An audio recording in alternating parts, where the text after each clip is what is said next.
Good morning, ladies and gentlemen, and welcome to the third day of Arab Center Washington, D.C.'s fifth annual conference, dedicated this year to the 2020 elections and their domestic and global implications.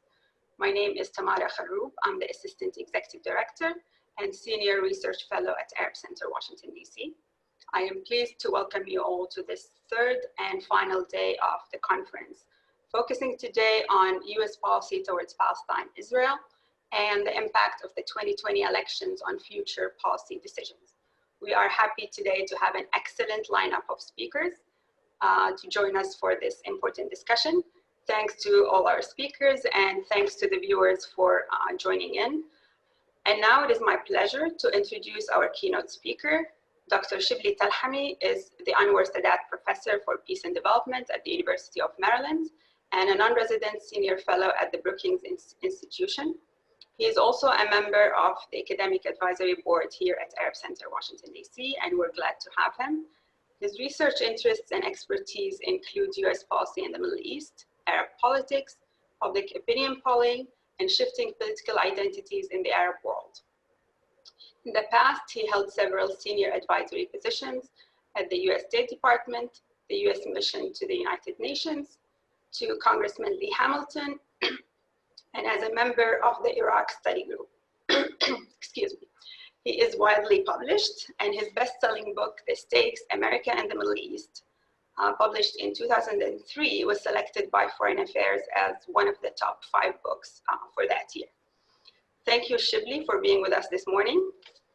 We are very pleased to have you join us to particularly discuss in the next 45 minutes or so, U.S. public opinion regarding policy towards Israel and Palestine and the implications for this year's presidential election. Dr. Telhami, you have been surveying public opinion on this issue in the United States for the last 30 years or so, I believe, looking at trends among Republicans, Democrats, and independents over time. We'd like to hear from you about some of your findings on U.S. public opinion, especially on issues like U.S. neutrality, U.S.-Israeli relations, the two-state solution and the one-state option, democracy in Israel, Israeli settlements, and recently, I believe you have some data on the BDS movement, among other things, of course. And today, I believe you're sharing with us new poll results, so we look forward to that. And I look forward to hearing your analysis and interpretations of all these data. Dr. Shibley Telhami, I will now turn the microphone over to you, please. Thank you, Tamara. Thank you for organizing this. It's really an impressive panel to follow. I'm looking forward to hearing my colleagues on this issue because we're all scratching our heads watching what's happening to our country and certainly to our foreign policy, especially toward the Middle East.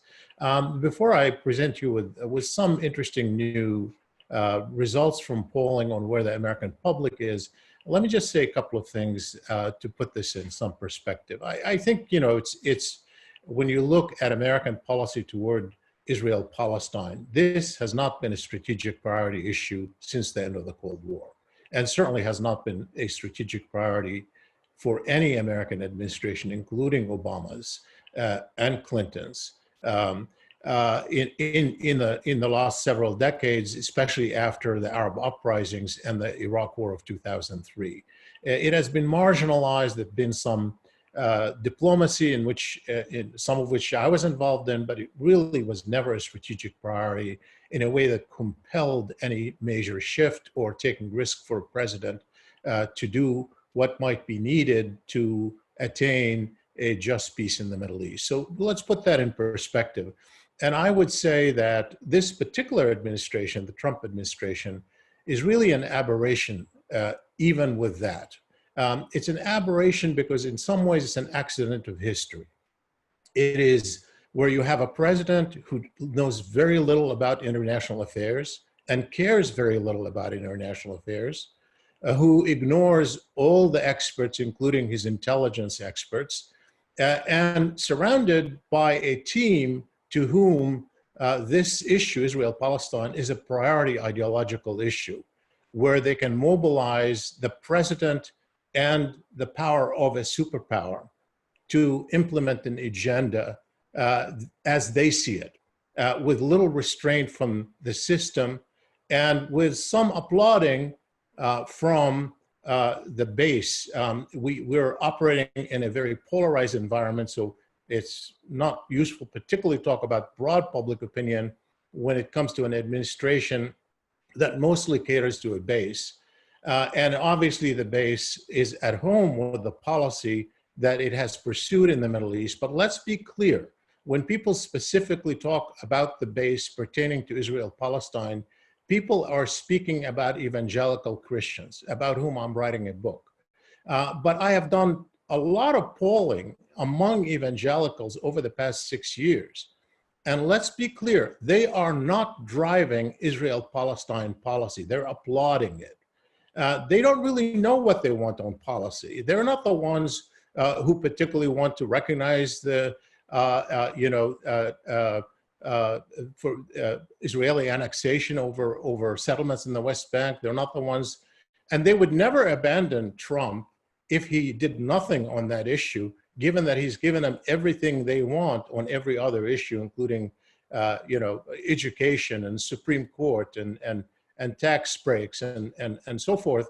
They are not driving this policy. The team around him is driving the policy, and they are mobilizing the base, which is at home with supporting Israel. But again, they don't really know what to support in particular.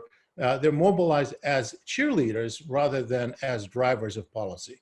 And Trump would not lose them if he did nothing on this issue. And I showed in the past, even on the Jerusalem issue, that they were pretty much divided prior to Trump taking a position. Once he took a position, they applauded it.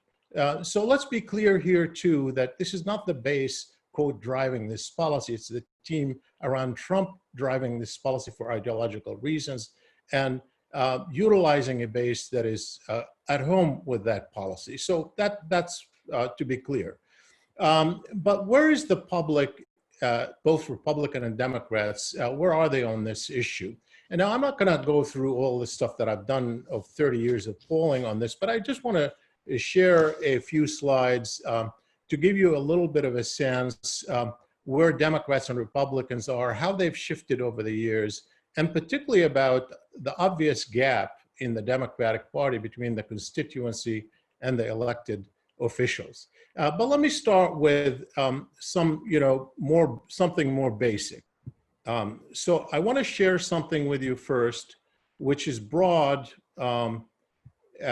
related to where Americans, what American public priorities at the moment are. I just want to again remind you, not only is the Arab-Israeli issue not a priority for Americans right now, really no issue is. It's all about Trump and a referendum on the president. And this poll that we've done among 4,000 Americans in August during the two conventions compares even sort of the issues like the makeup of the Supreme Court, which we know is important when you ask people individually about how important it is.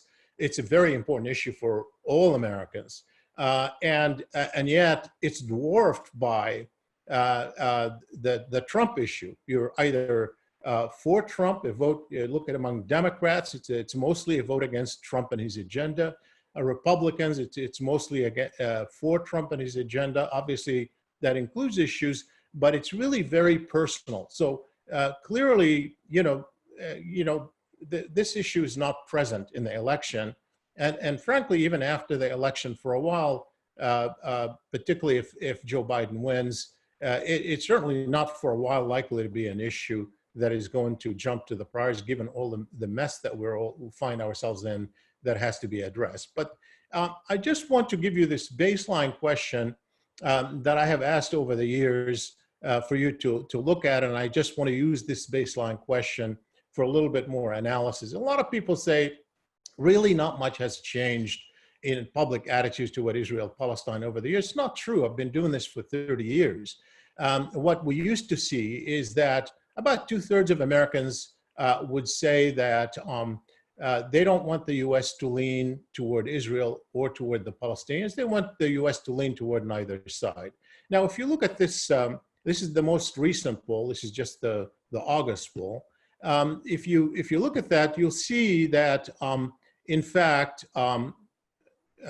sorry, right here, you still have a large number of Americans, 62%, who want the U.S. to lean toward neither side. What has happened is it used to be that a majority of Republicans, almost 2/3, also wanted the U.S. to lean toward neither side. Now, 52%, and most of that comes from evangelicals, want the U.S. to lean directly toward Israel.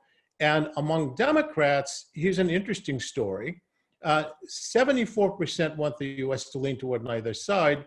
And then among those who want the U.S. to take side, look at the numbers. 13% want the U.S. to lean toward the Palestinians. 10% want the U.S. to lean toward Israel.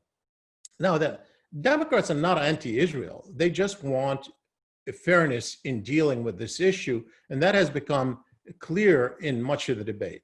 But the story here isn't just about this kind of polarization that has occurred on this issue, but it's highlighting the fact that I've started highlighting on most issues between the Democratic constituents and the elected officials.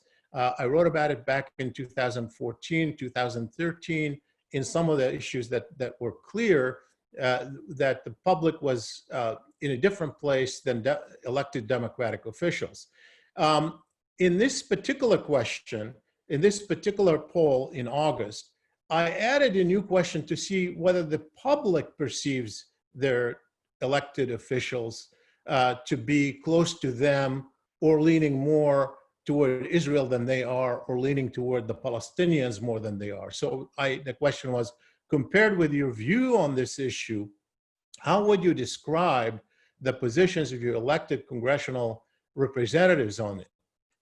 And you know, they're more leaning toward Israel, more leaning toward the Palestinians, matching my positions, and then refuse to answer. So I want you to look at this. These are among the people who said they know where their position. There are over 40% who said they don't know where their elected officials are. But among those who knew where their elected officials, or they thought they knew where their elected officials are, look at the numbers. There are 60% say their elected congressional representatives were more leaning toward Israel than they are.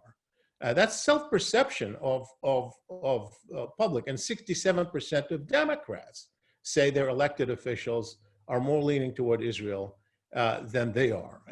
And so you look at the matching my position, only 22% overall say matching my position. And the interesting thing is that that holds for all. It holds for Republicans, it holds for independents, it holds for Democrats, it holds overall. So that's an interesting story here that we've all sensed, but now, you know, we know that even the constituents themselves realize that the representatives are somewhere other than where they are. Now, I also asked a set of questions related to Trump, you know, policy versus where the public is. And you could see on the left, this is the position about where, in general, what role do you want the United States to play? Lean toward Israel, lean toward the Palestinians, lean toward neither side. And then on the right, you see assessing where Trump is. And again, obviously, even Republicans perceive Trump to be leaning more toward Israel than they are. 65% say he's leaning toward Israel, where 52% want him to lean toward Israel. And that's certainly true across the board, particularly if you look at the bottom line number, 63 to 29. So there is a perception also even among Republicans that Trump is leaning toward Israel more than they are, and they want the US to lean toward Israel. Now, I want to move just substantively to two questions. I know Tamara had mentioned that I had done polling on also sanctions, and certainly the Democrats, by and large, are supportive of the idea of sanctions, particularly over settlements. We've seen that over time. But I want to change and just focus on a couple of issues that are broader here. And particularly now that we're talking about one state, two states, and what happens now as more and more people are concluding that it might be too late for a two-state solution, that it is too late for a two-state solution, and where the American public is on this one. And I think that polling show that in essence, what we have is a kind of a values-based position of the American public. This is a question that I've asked for years, which is which of the following statement is closer to a view if a two-state solution to the Israeli-Palestinian conflict is not an option. And I've found similar results in the past. This is the most recent one, and in a sense, it's one that comes after the Trump plan had been announced. So what we have here is, look at the results. 65% of Americans, the bottom bar, the black bar, that's the total number of Americans. I favor Israel's democracy more than its Jewishness. I support a single democratic state in which Arabs and Jews are equal, even if that means Israel would no longer be a politically Jewish state. Versus, I favor the Jewishness of Israel more than its democracy. I support the continuation of Israel's Jewish majority in the government, even if it means that Palestinians will not have citizenship and full rights. Now you see the gap here. It's a huge gap, but what's interesting about it is not just the total, but also Republicans. Now obviously the gap among Republicans is a little bit narrower than with the rest of the population, but you could see 51% still say they favor Israel's democracy over Jewishness, where 37% say they favor Israel's Jewishness over democracy. I think that's a particularly important issue to keep in mind, because as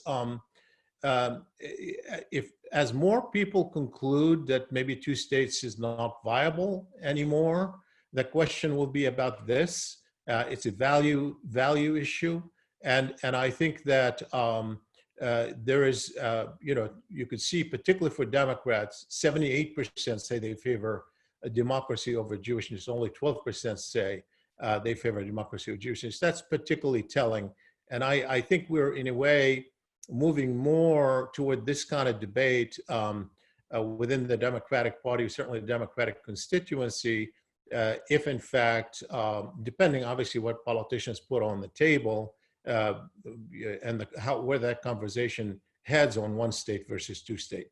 I also want to point out that with regard to the domestic environment, again, this is a values issue that goes way beyond BDS or sanctions or critical or criticism of Israel. We saw that in a way, that debate reflecting itself even in the platform, which was relatively moderate, meaning not quite accommodating of the progressives in the Democratic Party, and I say that in quotation mark.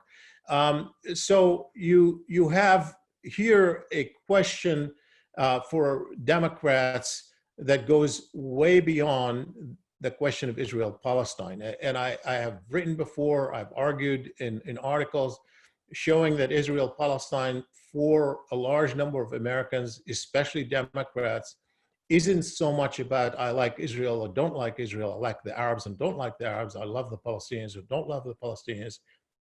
It is about a worldview. It is about a set of values of human rights, democracy, international law, equity, civil rights at home. Those are the issues, and Israel-Palestine had become a prototype for a large number of Americans, especially Democrats. And you can see that in the public discourse that we have. But on this particular issue here, that I will end with as the last example, So in the midterm election, several members of the House of Representatives were elected who have been vocally critical of the Israeli government policies and of American support for Israel, regardless of whether you agree with their specific criticism or whether or not you back American support for Israel. Tell me which of the following is closer to your view. Now, that's, I want you to think about this, because this is really, for a lot of people, what it's about. It's not so much like and dislike. Keep in mind that the very people who criticize the Israeli government and its right-wing policies and occupation also criticize Arab rulers for violations of human rights. So this isn't about a choice. This is about a position that is values-based that people take. And on this one, you can look and see, very few people say it's unacceptable for a member of the US Congress to question the Israeli-American relationship, as one member of Congress had suggested. That's true of all, only 12% of Republicans agree with this position, a very consistent position. And then it is a duty of a member of US Congress to defend the Israeli-American relationship. Well, okay, there are 32% of Republicans who actually believe that or say that. But look at the Democrats' independents and overall numbers, 19%. Where most people are is the last two categories. It is acceptable for a member of Congress to question the Israeli-American relationship. 43% say that. You can see it's very close among Republicans and Democrats on this one. And on the last category, juxtaposed to it's a duty of a member to defend the Israeli-American relationship, here is a duty of a member to question the Israeli-American relations. Here you have a quarter of American public saying it is a duty to question it, and 35% Democrats, 1/3 of Democrats who say that. And that tells you something about where a lot of the grassroots Democrats are on this issue. And so the question now for us, and I'd love to hear what the panel has to say, is whether or not this really is going to be consequential if Trump gets elected for US policy. And I'll say just a couple of quick things. Number one, on the big issue, which is moving the Israeli-Palestinian issue towards some just resolution, no, not immediately for sure, because there's so much on the agenda of the next president, given the mess we're in right now. This issue is not a strategic priority, and I don't expect any administration, regardless of where the public is on it, to be particularly focused or spend a lot of leverage on this issue. Having said that, I do think that there will be some meaningful steps that will take place because of, we've seen where the public is on annexation, particularly Democrats, if Biden gets elected, that would become a red line for a Biden administration. We are likely to see a renewal of aid to the Palestinians, particularly humanitarian aid. We're likely to see a variety of things at the United Nations that would be different, but I do not expect that any new administration, including a Biden administration, would put more energy into it than Obama did and failed. And I'll end with that. Thank you, Shibley, for this. I have just a couple of follow-up questions, and we're getting a few questions in here, so I'll get back to I'll get to those in the next minute. But you've mentioned a little bit about this shift in American public opinion, and to some extent, the Democratic Party leadership is in line with Democrats with regard to annexation and a few other things, relationship with the Palestinians, but they are not when it comes to sanctions, for example, conditioning aid to Israel, which has been one of the issues that has been coming up recently regarding, preferring a democratic Israel over a Jewish Israel. Do you think there's going to be any push or pressure on a Biden administration from the Democratic constituents, but also from the new members of Congress that are expected to be elected this year, and the Bernie Sanders kind of progressive wing of the party? Do you think there will be any influence? Yeah. First, let's keep in mind that even people who've been critical of Israel, with the exception of some progressives who have been more vocal on this, but people like Senator Chris Von Hollen, who had taken a bold position, given that he's a mainstream senator who is highly respected and has worked with Republicans as well as Democrats. When you look at his position, he tied it really to A, non-security related aid, and B, only if Israel were to annex. So I think the conditionality with annexing, I think, will remain. I think we'll be more vocal about that. So people will will at least raise the question of tying aid to Israel to annexation as a way of preventing it from happening. I don't think that you're going to see a push to impose sanctions over policies that are not related to annexation in the short term. I do think, though, and it's important that you raise the question about the newly elected members of Congress. We know that there will be some new progressives coming in.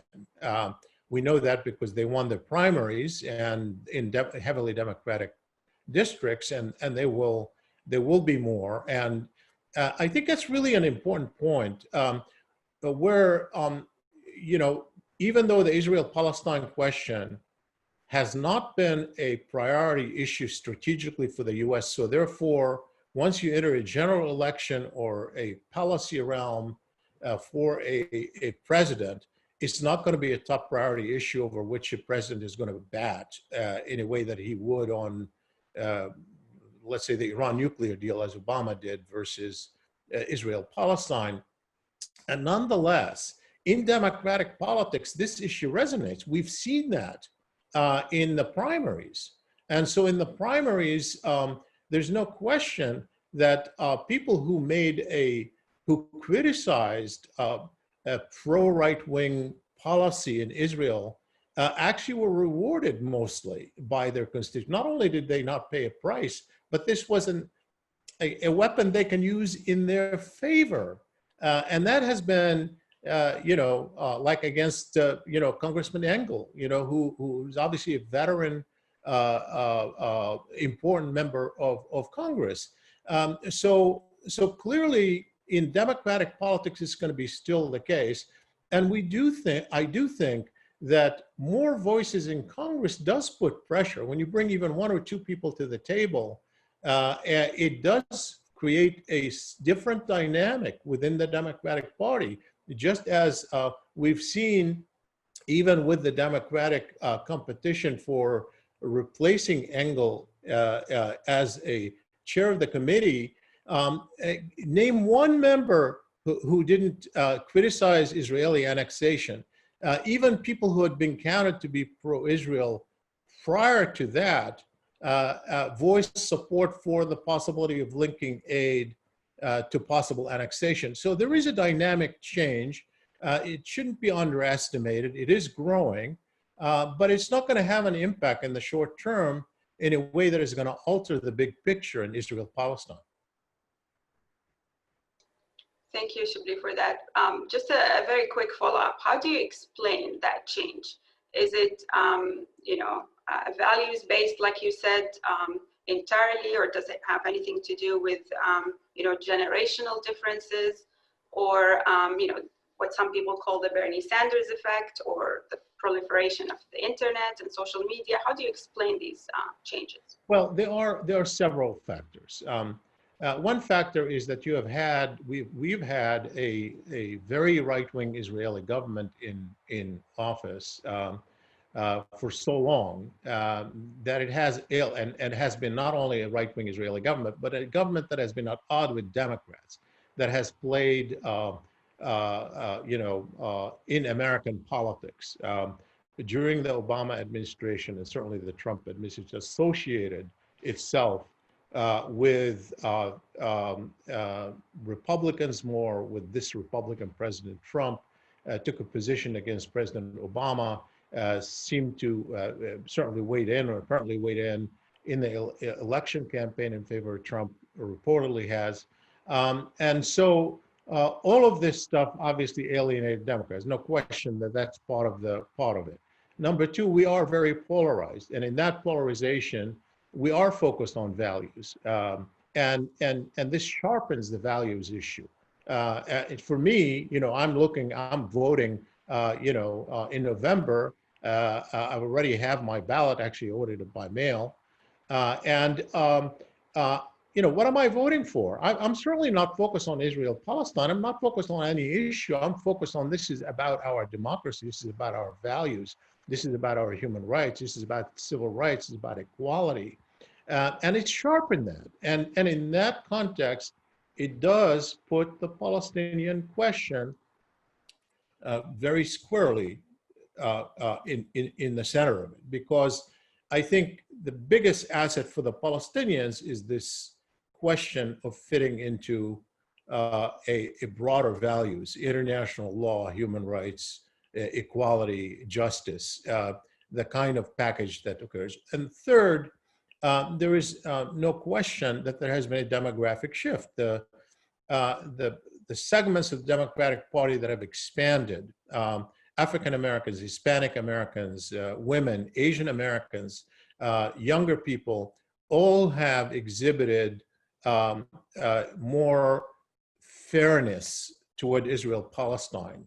I don't say anti-Israel because there's not really an anti-Israel sentiment. It's not that's the wrong way to say it. It's anti-right-wing Israeli policy. It's anti-occupation.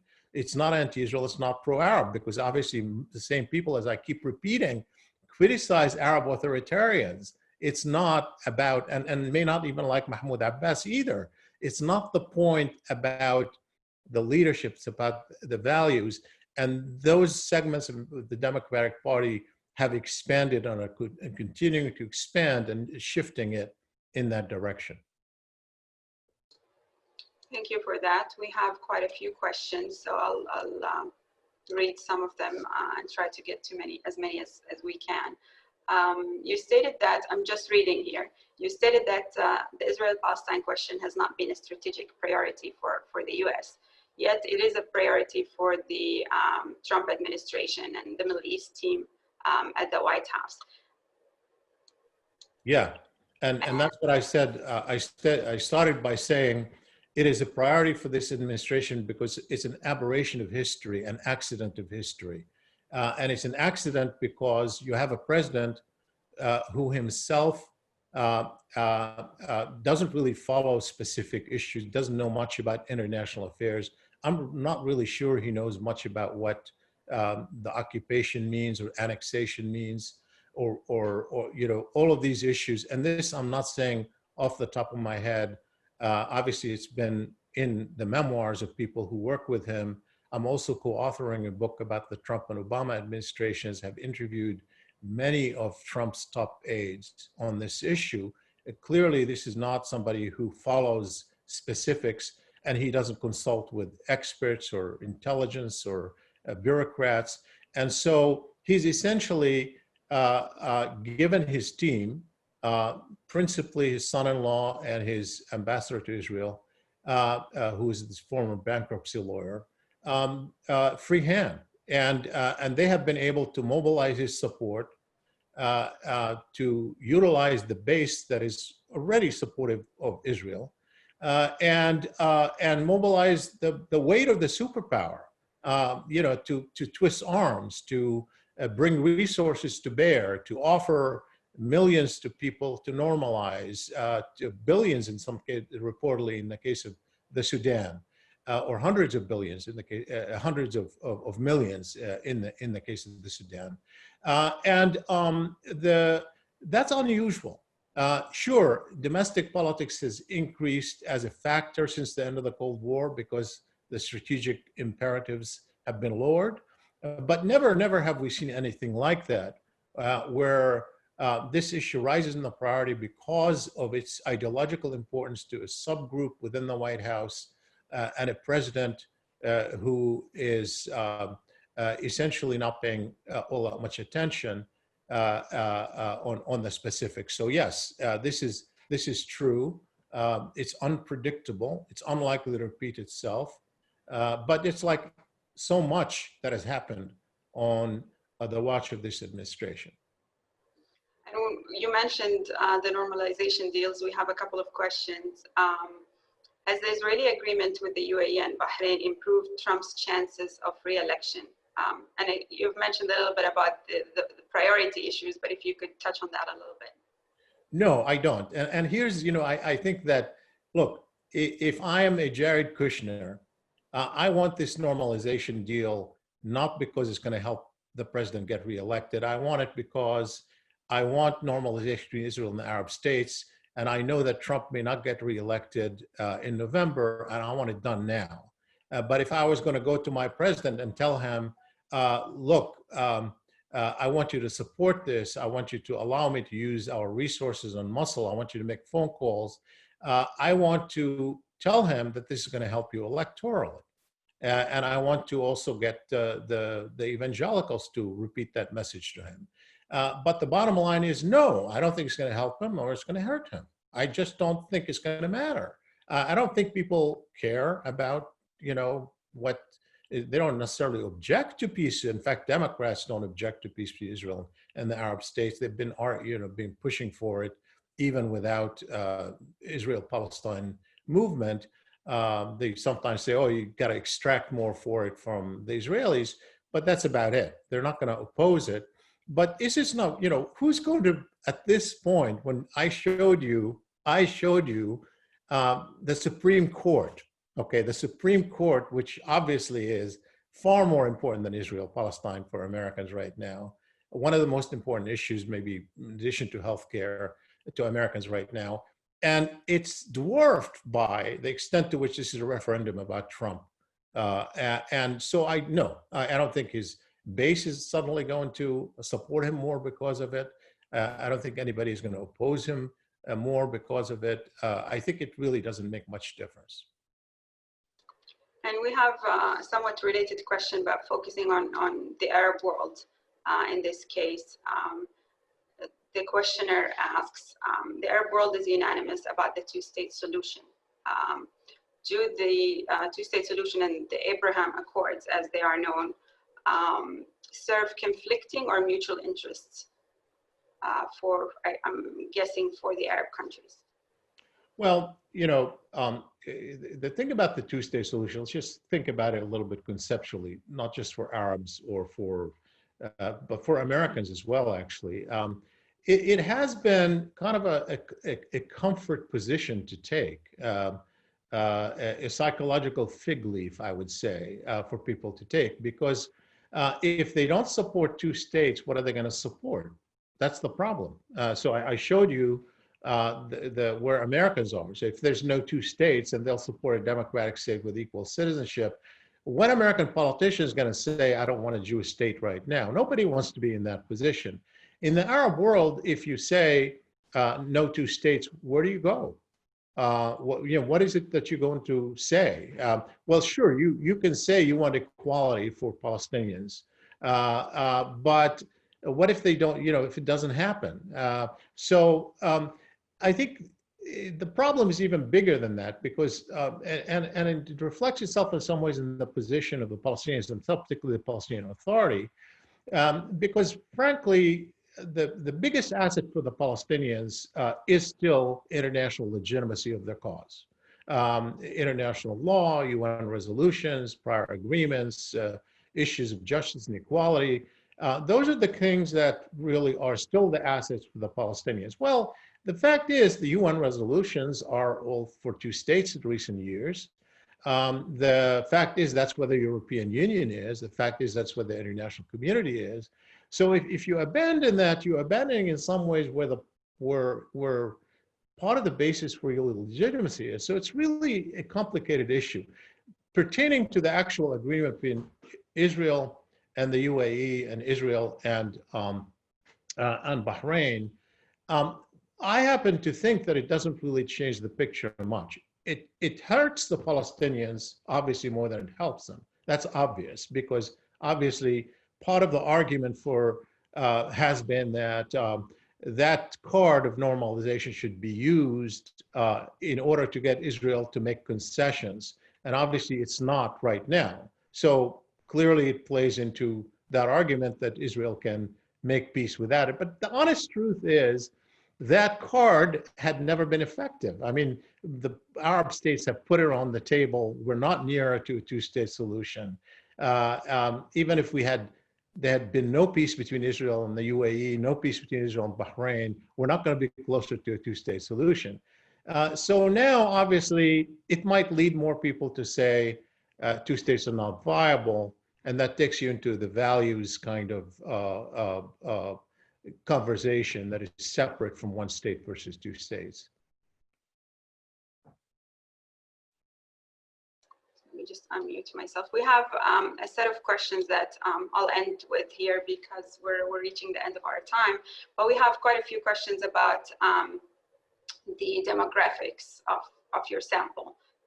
They're asking about males, females, religion. Have you compared the responses of Jewish Americans to those of the overall population?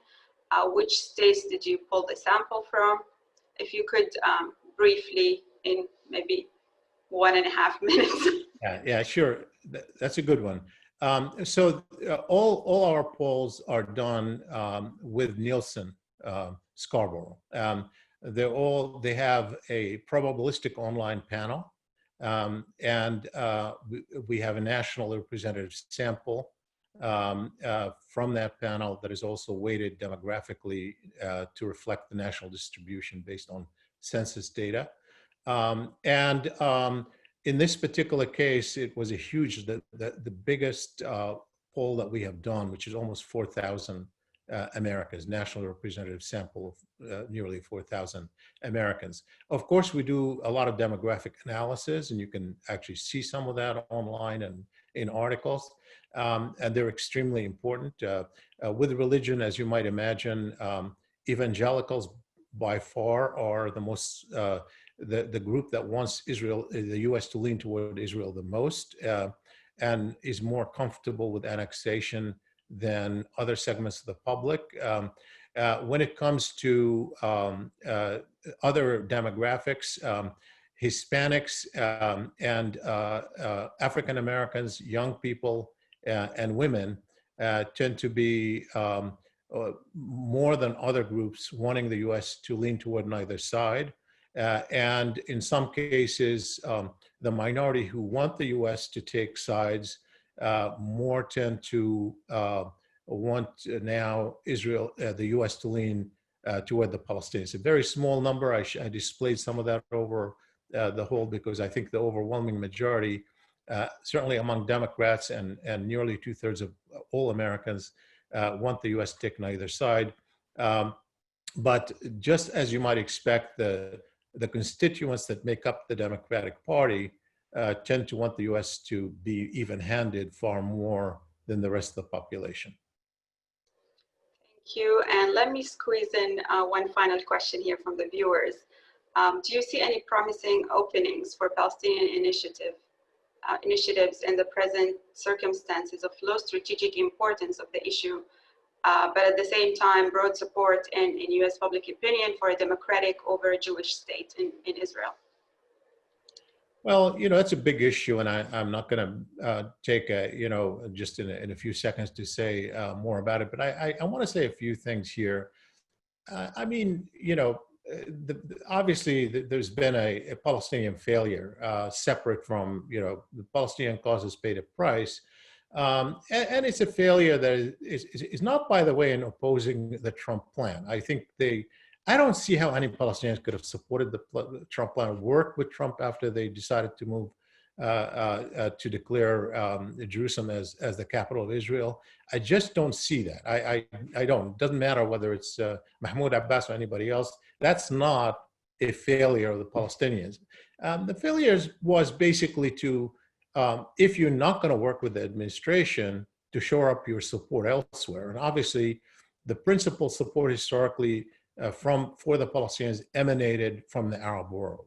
That's why even the rest of the world thinks of it as strategically important, because they think it still resonates with other Arabs and even Muslims beyond the Arab world.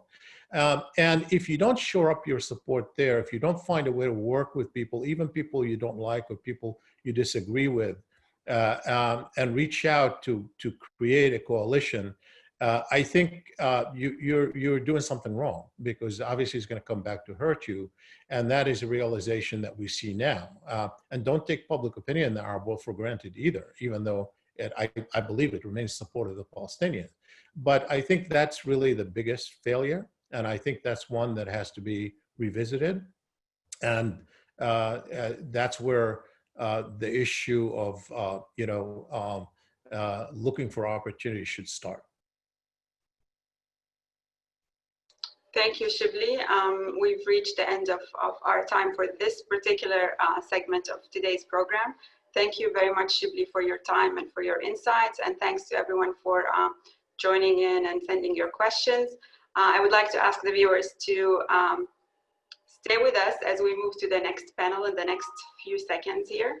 And now I will turn over the microphone to my colleague, Youssef Munayyer, who will chair the next panel discussion titled The Arab-Israeli Conflict Between Trump and Biden.